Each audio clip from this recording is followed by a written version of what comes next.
Yo, my name is Jeremy Barnes, and today I'm going to talk about the official first trailer for Spider-Man Brand New Day.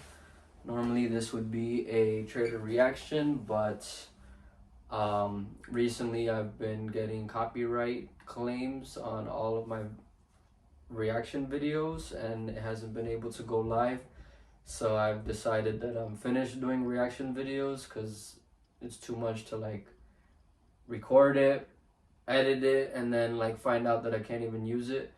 So it's just not worth the risk anymore. But for some trailers like this, I probably will still talk about it and give you my thoughts. So the main thing is I love the trailer. I'm definitely way more excited than I was for No Way Home when that first trailer came out.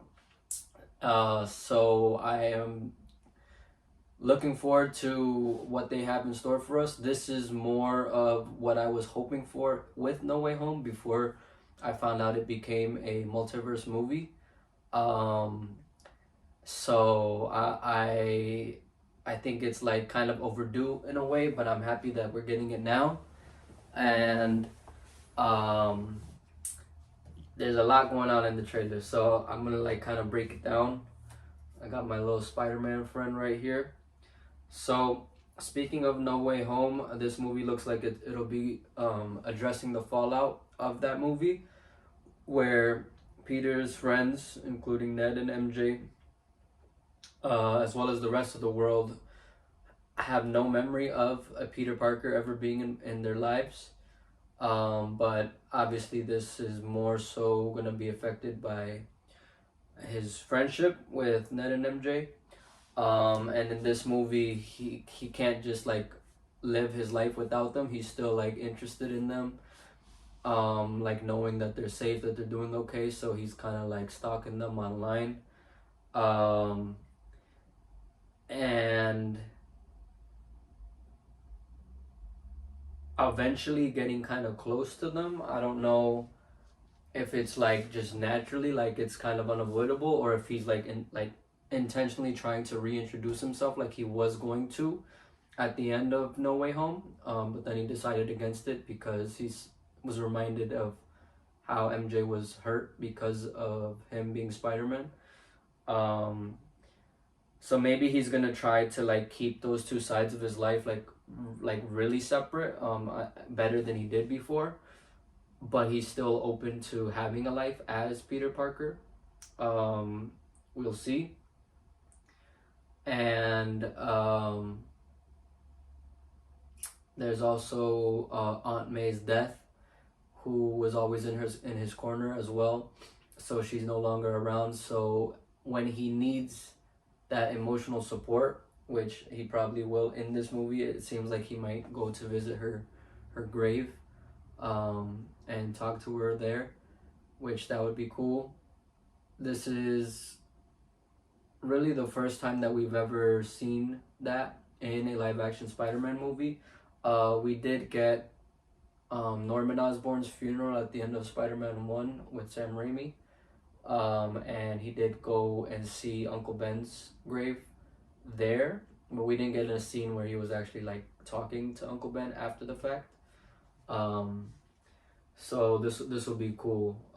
That was something that I feel like the Spider-Man video games on PlayStation have kind of made a big part of those games. And Aunt May also died in that first Spider-Man PS4 game, so I feel like Tom Holland's Spider-Man is kind of coming closer to maybe Insomniac Spider-Man, and some people even compared this trailer how he is to Peter B. Parker in Into the Spider-Verse, who he also lost his Aunt May.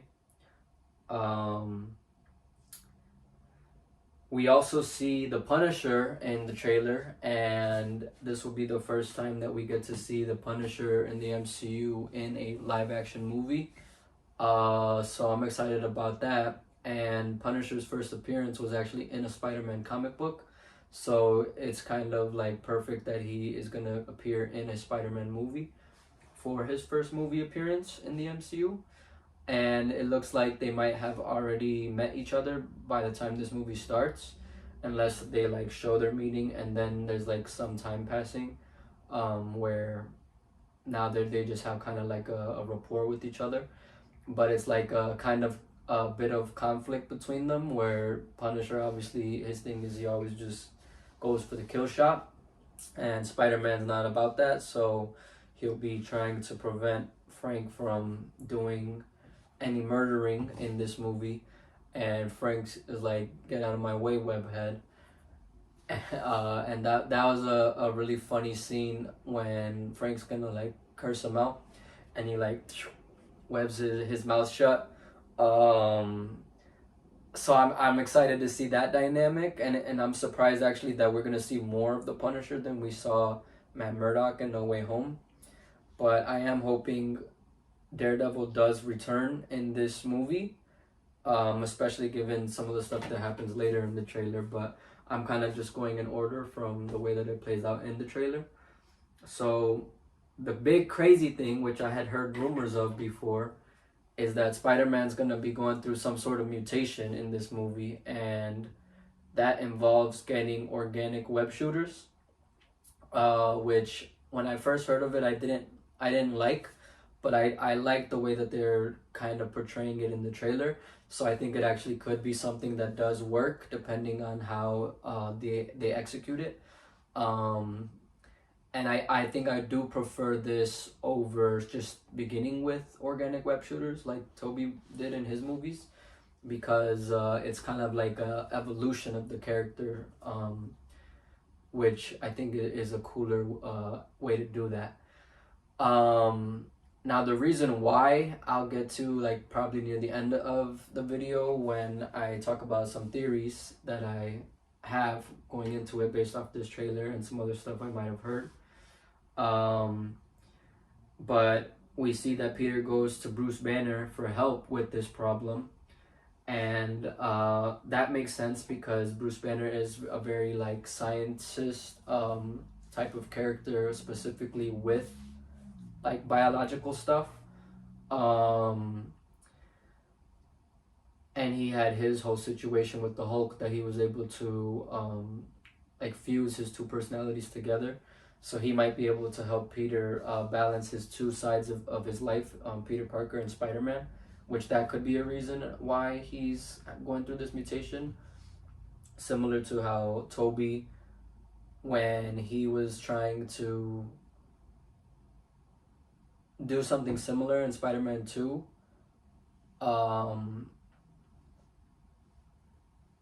he started to lose his powers because it was just like becoming too stressful for him, and he wouldn't do any like life stuff. So then he decided to kind of put it away until he needed it again, and then that's when his powers came back. But this is kind of a reversal where he's getting new powers and he doesn't know what to do with it. So that's kind of a cool flip. And I guess I'll talk about that right away since I'm on that topic already. That this movie seems to be borrowing heavily from all previous Spider-Man movies. So that was the way kind of from Tobey's, mainly from Spider-Man 2. But he's also borrowing from Andrew's Spider-Man in his second movie. I think mostly The Amazing Spider-Man 2. With the visuals, so like the web swinging stuff when he's like falling through the sky, and then there's something else too. I guess the way that he's stalking MJ was like how Andrew was stalking Gwen, because in the beginning of Amazing Spider-Man 2, he decides that he needs to like give Gwen some space because he feels guilty about her father dying in his previous battle with the Lizard from Amazing Spider-Man 1. Even though Gwen herself doesn't want that, and it's kind of a similar situation with Peter and MJ in the MCU, where she would have rather not lost her memory, but she kind of trusted Peter to make that choice, and she was hoping that he would eventually tell her, or that she will find out again that Peter Parker is Spider-Man, and that they will get back together eventually. And I think he does want that as well, but he's kind of, I think, fighting himself on it probably throughout this movie. So I think it's cool that they're bringing like all the good elements of those movies and putting it into this, which Tom's Spider-Man is my favorite live action version of Spider-Man. So I don't think I mind that he's borrowing from other versions to kind of make the perfect Spider-Man. Even though I already think he is the perfect Spider-Man, but I definitely do think his movies were lacking some stuff that the other ones did have, and this one looks like it's kind of rectifying that. So I'm excited to see, you know, what they do with that. Now, something that was really surprising to me in this trailer was some sort of possession happening with like some adversary that he is facing, and as well as maybe some government agency is facing. I don't know if it's damage control or something else.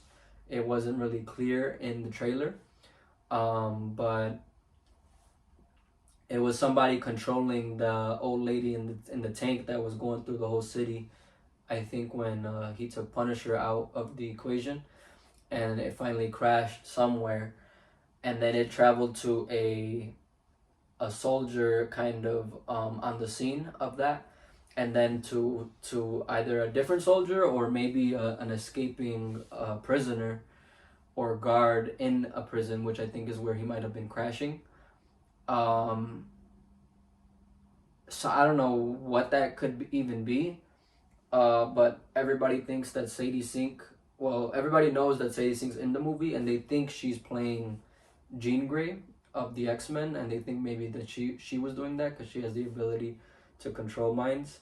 But it doesn't seem like it was that type of like mind manipulation.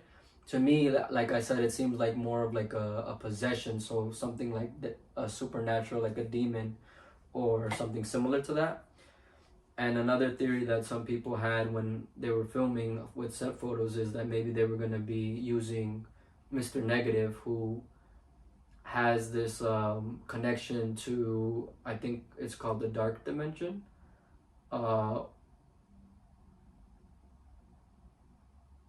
Yeah, I don't know. I get confused between that and the Negative Zone. He's called Mr. Negative, so maybe it is the Negative Zone. But his gang in the comics is called the Demons. So it could be related to him, because he does have the power to manipulate people and like kind of control them. And he was like the main kind of like primary, like in the front villain in the Spider-Man PS4 video game. So they could also be borrowing him from that. But because they didn't really show like much of him, I don't really know if he's gonna be in it or not. And the Red Ninjas at the end of the trailer don't seem like they are related to him, even though they're in the prison, and it seemed like that tank that crashed in the prison is also in the same prison. So you would think that those two things are related, but they seem like, you know, different things. So I don't think it's Mr. Negative, but those Red Ninjas are definitely the Hand, who were an adversary to Iron Fist and Daredevil in Daredevil season 2 from Netflix. And the Defenders show, where those two, as well as Jessica Jones and Luke Cage, teamed up, they had thought they had defeated all of the Hand. So I'm really interested to see how the Hand comes back, if this is indeed them. And if it's not them, I think it's kind of lame, because they definitely are giving off Hand vibes with the red color scheme. And I don't know other ninjas that could be really part of this Spider-Man movie in the Marvel Universe. So I think it would be kind of disappointing if it's not the Hand. But that part was actually my favorite part of the trailer. Like, that part hyped me up the most, because just the shots like that they show is like crazy, and like it's just gonna go nuts. Spider-Man, the agile like superhero, fighting the Hand ninjas, it's like kind of a dream come true on the big screen. Because Daredevil, they did a good job with the choreography when he was fighting them, but it was definitely like more grounded, whereas this is like more on a bigger scale, cinematic. So they could definitely like do more fun stuff and like comic booky stuff with them, and have some like more kind of supernatural abilities. Um, so I think that's gonna be dope. We also finally got our first look at Scorpion, who I've been waiting for since Spider-Man: Homecoming introduced Mac Gargan as just like a street thug in that movie. That was buying from Adrian Toomes, the Vulture, and he got his face messed up by Spider-Man in that ferry scene, and ever since then he's kind of vowed for revenge. But here in this trailer, he says, "Get at like, don't get in my way or stay out of my way." So it seems like he's not actually targeting Spider-Man. He's like probably working for somebody doing a job, and he was supplied this suit that he has, the Scorpion suit, and Spider-Man just showed up, and he probably still holds on to whatever feelings he had from Homecoming, but he's focused on his job, and he's like, if you get in my way, then I'll kill you. I'm assuming that's how he's gonna tell him. But if not, he's just gonna go about his business. I hope he's not in the movie like just a little bit, because I was hoping he would be like a main villain for Spider-Man, but it seems like he's not gonna be in this movie. So I hope he's at least still in it, like in several scenes, not just like one action scene. But there's a lot going on in this movie, so I don't know what there's gonna be room and time for. But I'm just happy he's here. His suit looks kind of lame. Like it's not as green as it should be. It's kind of look more like a kind of brown or like a jungle like green. Nah, it's not even like a jungle green. It's like more of like a kind of camo, like jungle camo, or like even like a desert camo type of look, which I don't love. But the tail looks good in my opinion. I just wish he had a helmet, especially if he is gonna be fighting Spider-Man. I feel like he kind of needs the helmet, especially after Spider-Man messed his face up last time. So maybe this is just like a stage 1 Scorpion suit, but he kind of gets an upgrade.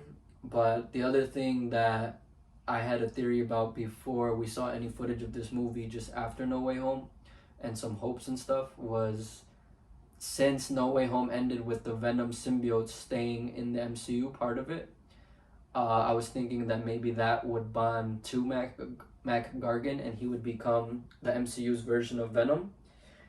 But it doesn't seem like this movie is really using the symbiote at all.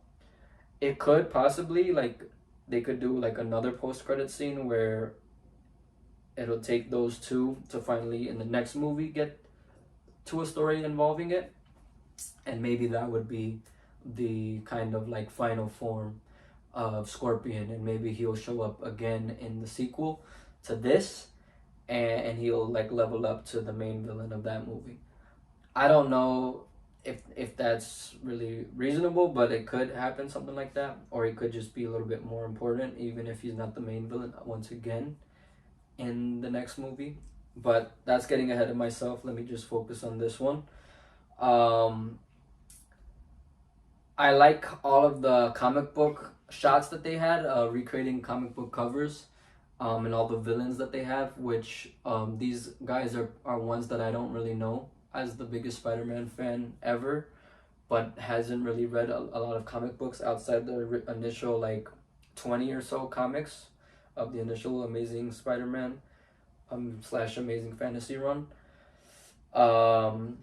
I've heard of Tarantula. Like I think I might have seen an action figure of him at some point. But I still don't know anything about him, and I've never seen him in anything before. So I hope they get like a cool action scene, maybe a little bit of character stuff with them, even though I don't expect that. I feel like this will be kind of like a beginning of the movie montage, like Fantastic Four did in the Fantastic Four First Steps in Earth 828. And I'm okay with that. I think it actually would work better here with Spider-Man in a fourth movie where we've already seen this Spider-Man a lot than it did in the Fantastic Four movie, where that was our introduction to them, and it kind of just moved a little bit too quick for me. Boomerang, I have no idea at all. I didn't even know Marvel had a version of a Boomerang type character. I only know Captain Boomerang from the DC universe. I wonder if he's like similar or if they're like completely different besides the boomerang aspect. Um, but I looked at the comic book cover that that scene was recreating, and it said something about him being from down under, so he might be Australian, like Captain Boomerang, which would be very confusing. That there's two in two different universes, but he'll probably be like a kind of easy villain to defeat, I'd imagine. And actually, that's kind of something that the Spider-Man in the animated series, Your Friendly Neighborhood Spider-Man, also had to deal with, like these kind of like low time villains on the street. This is kind of what I see with this like montage that I think they're gonna do. All right, so now I'm gonna go into my theories. One is one that I heard about. It's not necessarily a theory that I have, but I think it could be a possibility that the hand is back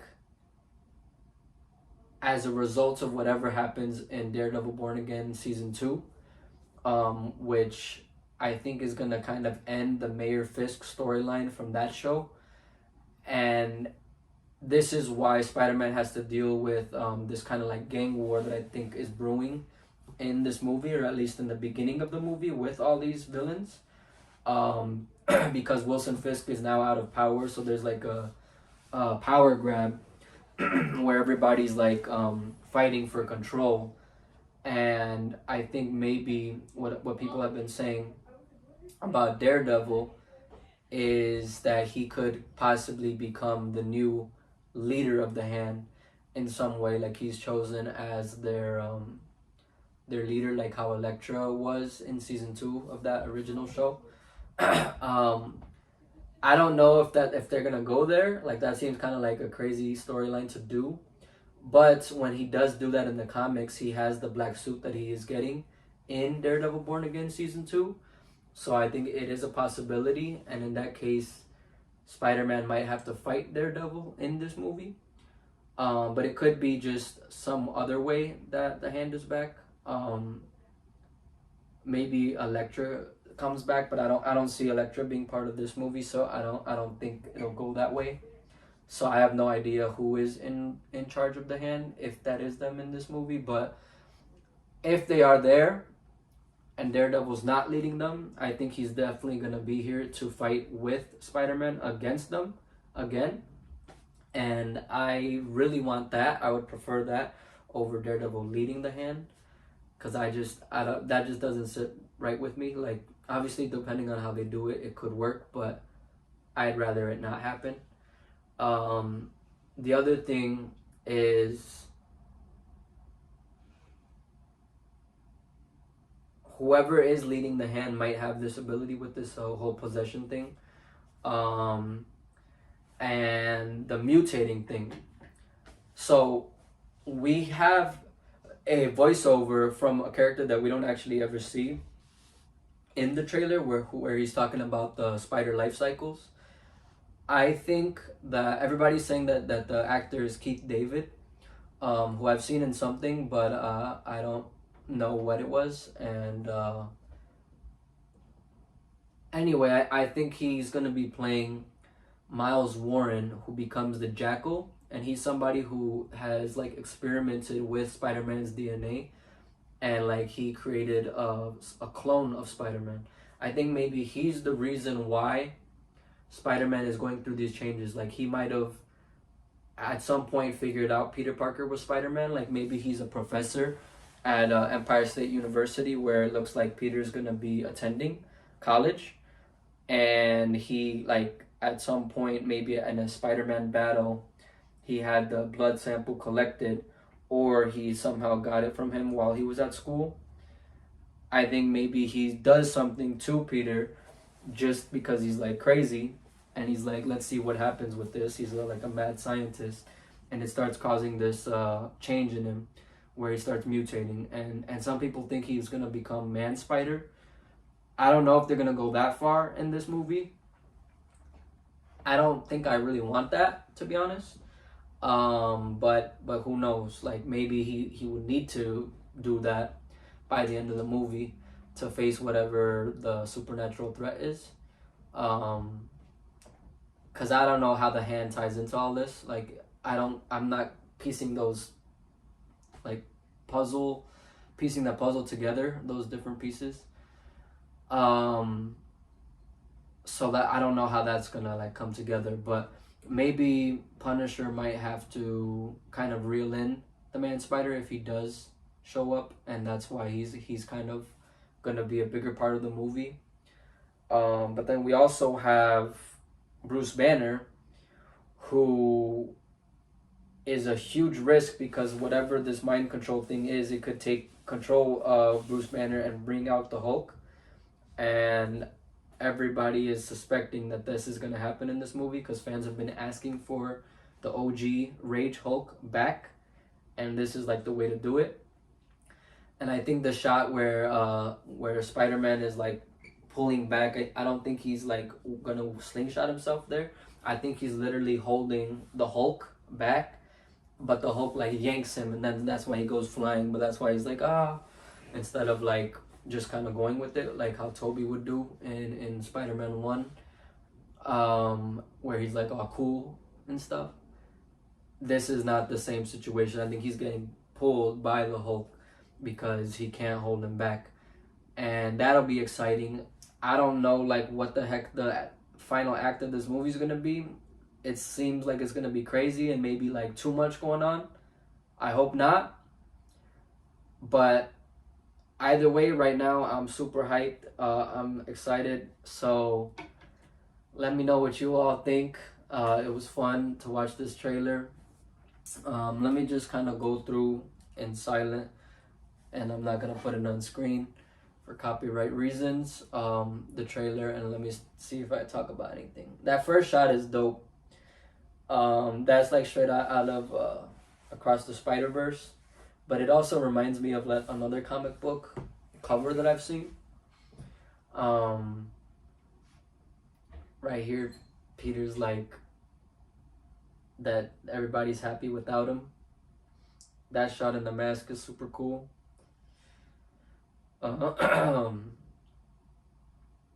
Here's the letter. He still might be thinking about giving it to his friends.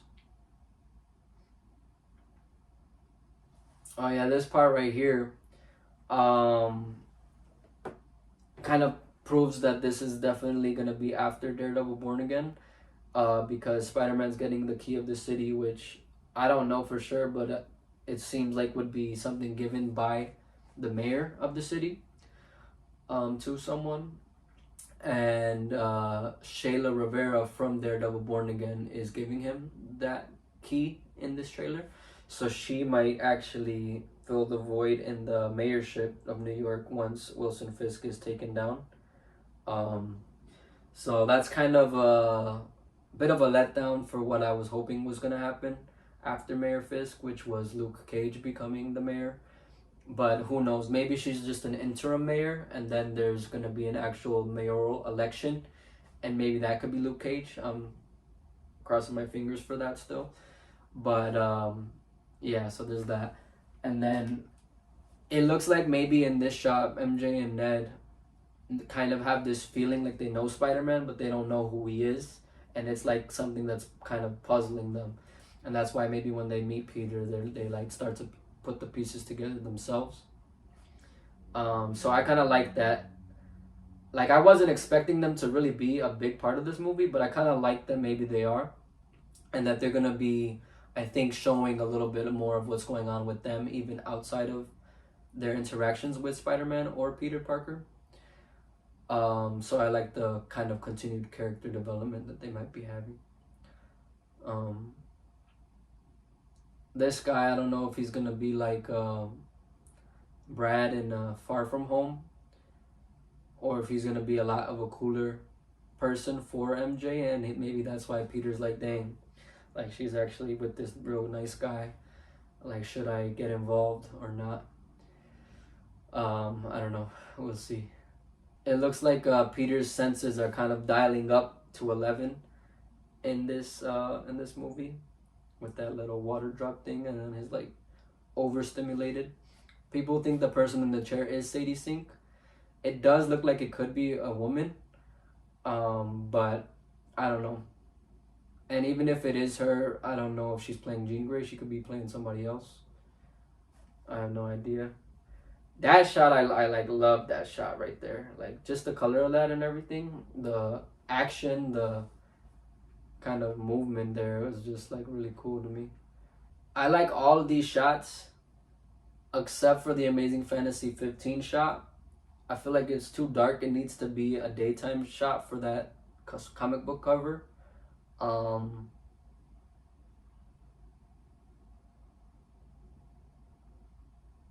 but that's just me, and it could be worse.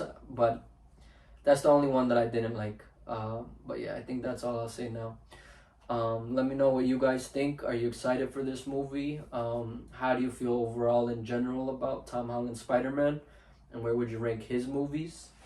Um, I think this could be the best one.